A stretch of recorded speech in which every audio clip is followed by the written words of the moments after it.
Hi plant people, good day and welcome back to our YouTube channel, Marjan's Garden. So today guys ay gusto ko lang sa inyo i-share yung ating Echeveria Lotus, ayan, tsaka yung ating Echeveria Laura. Ayan guys, so na-share ko na to sa inyo ilang beses na, pero ngayon guys gusto kong ipakita sa inyo yung stress color nila ngayong December and ano yung itsura nila. Yan, lumaki ba sila o ano? Ayan, so sa nakikita nyo guys, ayan, ito yung ating Echeveria Lotus na dating nagsimula tayo sa maliit pero ngayon grabe na lumalaki na talaga siya guys. Ayan siya oh. 'Di ba? Na ang ganda-ganda ng farina niya tapos napaka-pointed ng kanyang leaves and then stress talaga siya guys at ang ganda ng mga tips niya nagpi-pink-pink. So hindi siya gaanong sobrang puti kasi hindi siya masyadong nainitan. So, kakalipat ko lang nito dito guys dahil nag-rearrange tayo. So, na yung nalalagyan ko sa kanya ay medyo shaded siya. So, mas ano yung color niya guys, mas manipis yung farina niya pala kapag hindi siya masyadong naiinitan yan. So, kapag sobra-sobra naman yung init niya, yun, lumalabas talaga yung sobrang kapal ng kanyang farina. Ayan po yung ating Echeveria Lotus. Napakaganda niya guys, diba? So, ayan.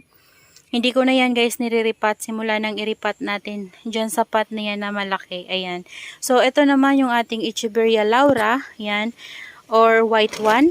Yan. Di ko alam kung si Laura siya or si white one. So, di ba guys, lalo pa siyang lumaki. Ayan o. Dahil naglagay tayo sa kanila ng chicken manure and vermicast, ayan na po yung itsura ng ating Laura. Sobrang laki na.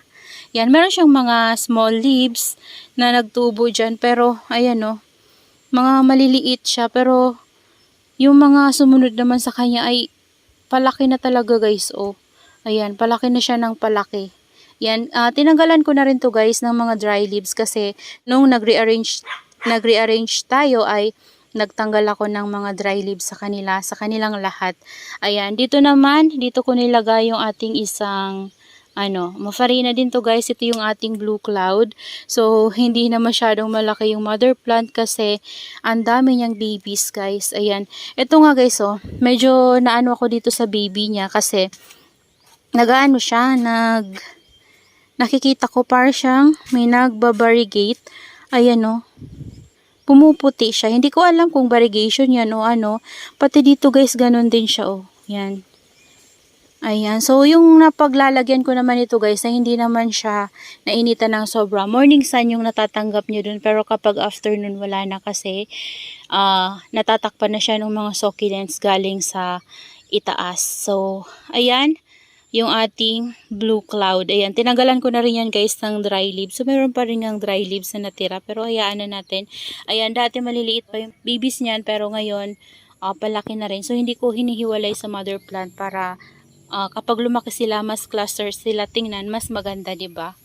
Ayan, yung ating mga mafarina na succulents. Dito rin guys, ito yung ating Crispate Beauty guys na napakaganda. Ayan siya. So medyo kulubot yung ilalim niya, yung mga lower leaves niya kasi na-dehydrate to guys. So, ayan, nilipat ko siya dito kasi dun sa napaglalagyan ko sa kanya ay dehydrated siya. So, bihira ko kasi siya dun guys madiligan. Kasi, akala ko nung nakalagay kasi siya doon, yung napaglalagyan niya ay nawiwisik-wisikan siya kapag umuulan. Pero, hindi sapat yung wisik-wisik lang guys. Dahil, hindi naman nababasa yung ilalim niya. Kaya na-dehydrate siya. So, yung mga leaves niya ay kulubot sa lower leaves. Pero, dito sa taas, nakaka-recover na yan guys. So, ang ganda ng ating Crispate Beauty guys. So, sana mas mapalaki ko rin to guys. Kagaya nitong ating white one or Laura, ayan, and nitong ating Echeveria Lotus, ayan.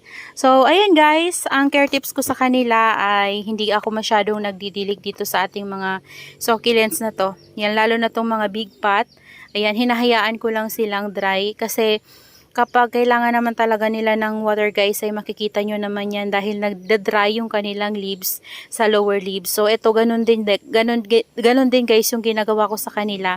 Kapag nakikita ko marami na silang dry sa lower leaves ay saka ko nagwa-water kasi ito kapag na-try ko na to guys, kapag wina-water ko siya palagi ay nagiging black yung kanilang lower leaves.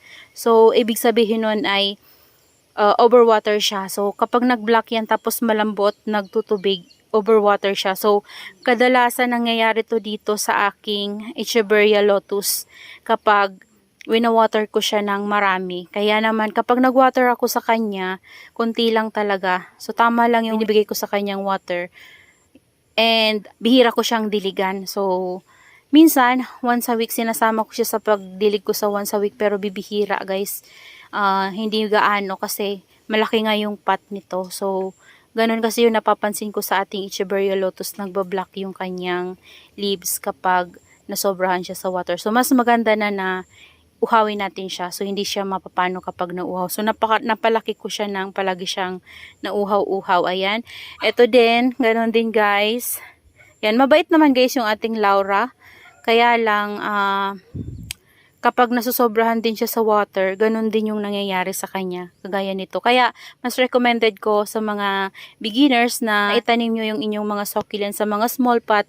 So, wag nyo akong gagayahin guys. Kasi ako, mahilig talaga ako magtanim na sa mas malaki, lalo na kapag malaki na sila, para hindi na ako ripat ng ripat, kasi guys nakakapagod magripat. So sa pagdilig na lang talaga ako nag-control.